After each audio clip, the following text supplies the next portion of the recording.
Hello everybody and welcome to another 1000 PS TV video. Today we're gonna have to say goodbye to our beloved Vespa 300 GTS, which has accompanied us for an entire year.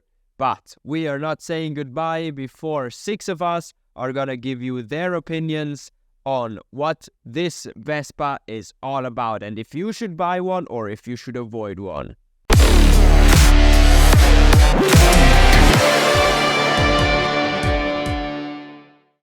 Alright everybody, with my height of 187 centimeters, that's 6 feet, and a weight of 100 kilograms-ish, that's 220-ish pounds, I have to say I am not so sure if this Vespa would be the right scooter for me. I have to say, however, at every red light, you will leave everybody in the dust. Like seriously, you will not have any enemies that can out-accelerate you on this Vespa. I have to admit though, the suspension is not the best, and on the highway you will reach the limits of the engine at about 115, 120 kilometers an hour. You won't have problems surpassing lorries, but that's about it. The wind protection is meh, it's pretty okay, but you should get a windshield if you are actually keen on wind protection. If you plan on taking this scooter on long trips, I don't know if that would be a good idea. I would much rather suggest a different scooter for that purpose.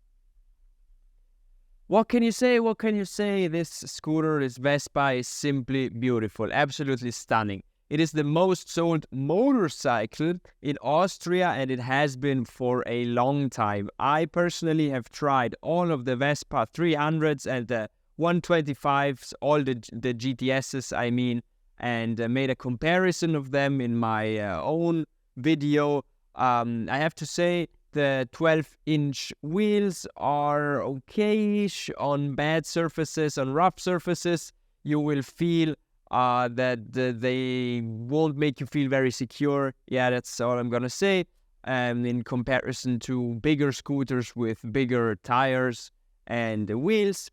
Otherwise, this is a very good-looking bike, a very good-looking scooter. It's a Vespa after all, so there is nothing else that I wouldn't want to say. Hello everybody from my side as well. I have ridden this Vespa mostly outside of the city, but also in the city itself. I tried riding it in Vienna, and I went to the office with the Vespa. But most of the times, I rode this Vespa on the streets here next to my house. In the twisties, I have to say the Vespa negatively surprised me. The brakes work pretty bad, I have to say. The ABS activates itself very early and has really slow intervals. So the ABS is actually worse than on some beginner scooters.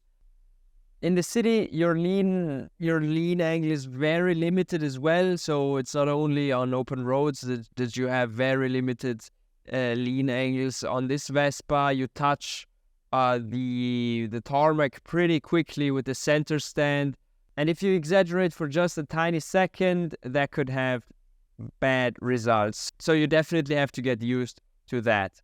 All the more if you're used to riding motorcycles. Even on the highway, I was let down by the Vespa. I thought it could reach 130 kilometers an hour pretty easily, which is the legal speed limit here in Austria. 90 or 100 kilometers an hour is fine, but it's almost impossible to reach 130 kilometers an hour. The protection from the wind is not excellent, and with the tiny wheels, you have very low stability at high speeds. If you want to take this Vespa to go to work, or if you want to have some fun with your scooter, then I suggest you buy another scooter and not this Vespa. It has the name sport in it, right? But it has nothing to do with sportiness at all. Another thing that really bothered me was the fact that I couldn't fit my jet helmet under the seat, which is pretty sad for any scooter. Otherwise, you're the king of the city with the Vespa. Everybody's looking at you. It's very agile. You got lots of power for red lights or whatever. Nobody can actually follow you for the first few meters. However, most other scooters cost way less than the Vespa and are superior from a technical point of view. A few of them cost 1,000, 2,000 euros less, and they are more practical and superior from a technical point of view. Nevertheless, I understand why people buy a Vespa and why they will continue to buy a Vespa. I love scooters because they are just so practical. They bring you from one point to another. They don't have a lot of electronics and they're nothing really special. I myself had a Vespa 50 PK with a 100cc engine, so I have a Vespa history, but I have to say that it bothers me that when you buy a Vespa product, you always have to pay for the name as well. To be honest, however, I have to say that there is no more beautiful scooter on the market than a Vespa, and that obviously plays a huge role. On a Vespa, you don't feel like on any scooter.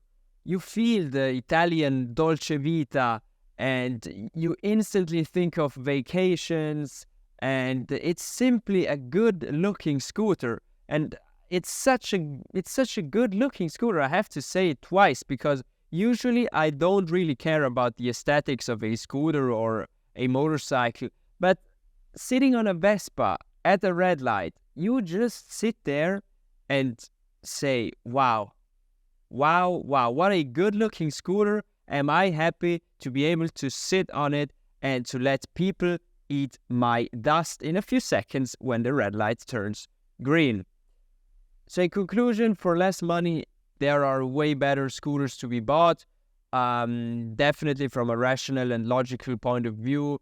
However, no scooter in the world will confer you the same positive emotions that a Vespa does. During this year, we tried 4 different exhaust systems for our Vespa. It was said at the beginning that we would actually lose horsepower and torque by modifying the exhaust. However, we actually had some gains. However, they're not very big. So we're talking about 0.3 to 0.6 horsepower.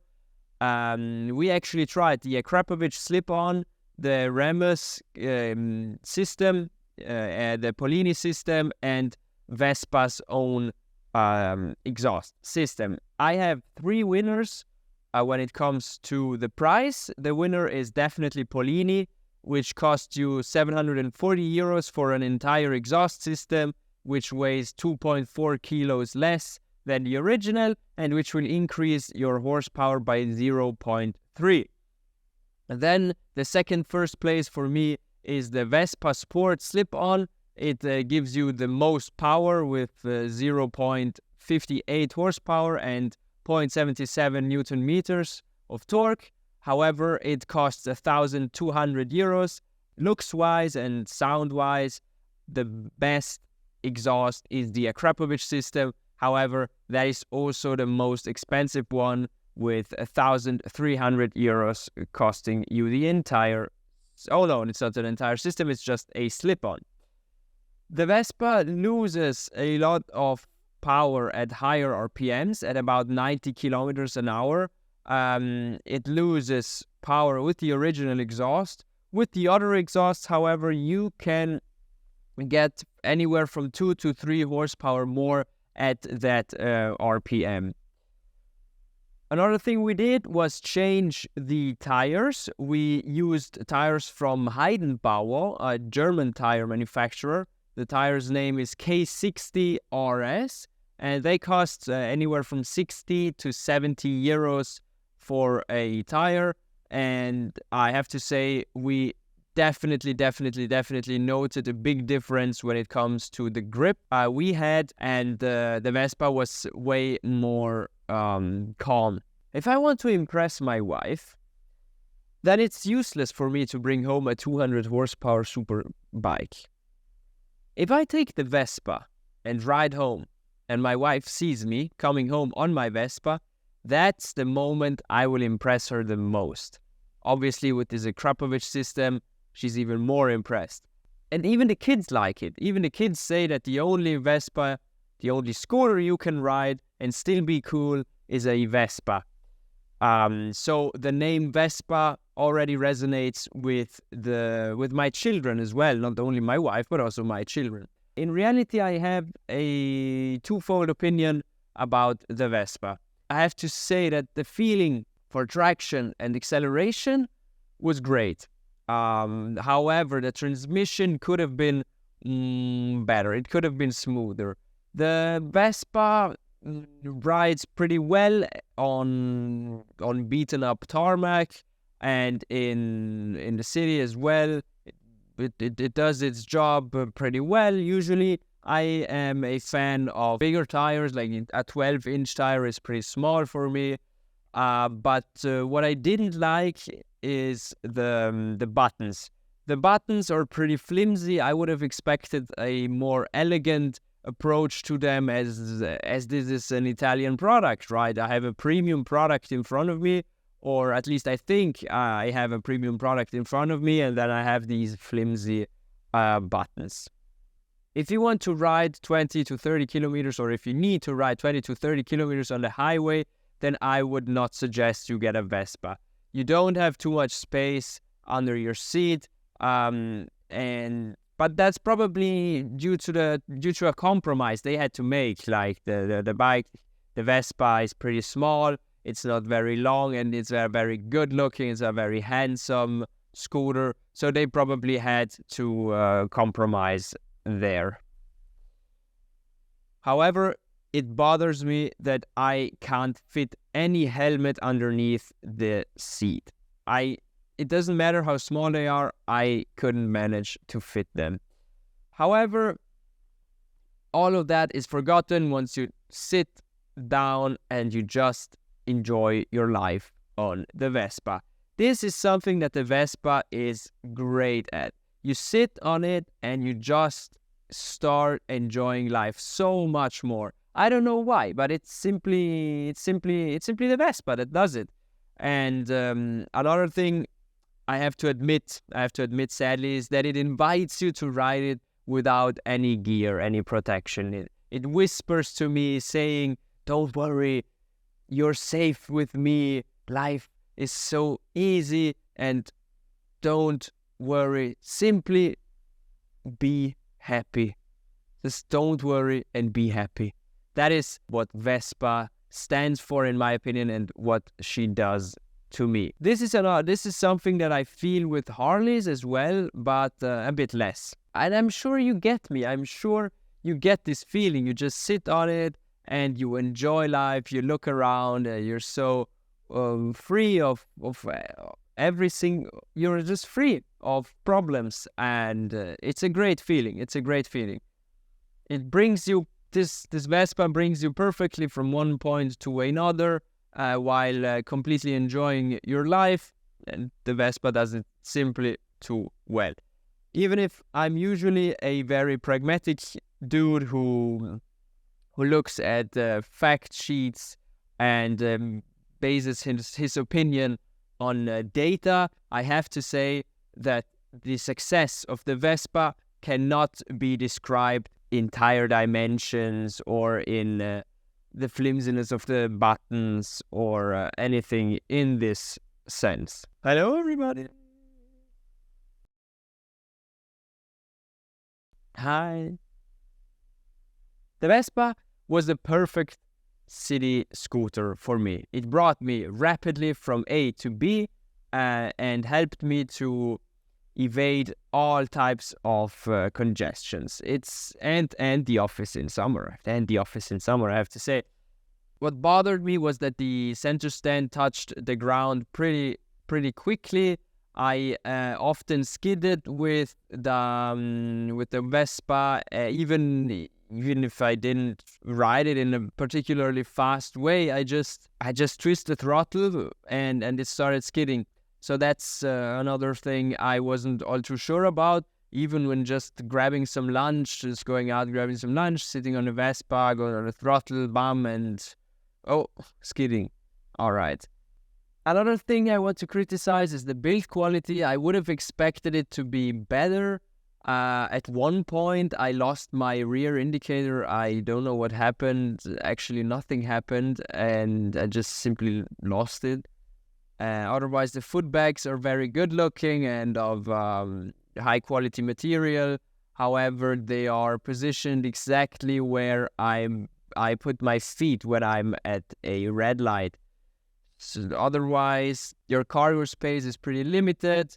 But no matter what, I have to say, I simply love riding a Vespa. You don't have any thoughts of, oh, could I end up in a congestion, or do I have to take public transport?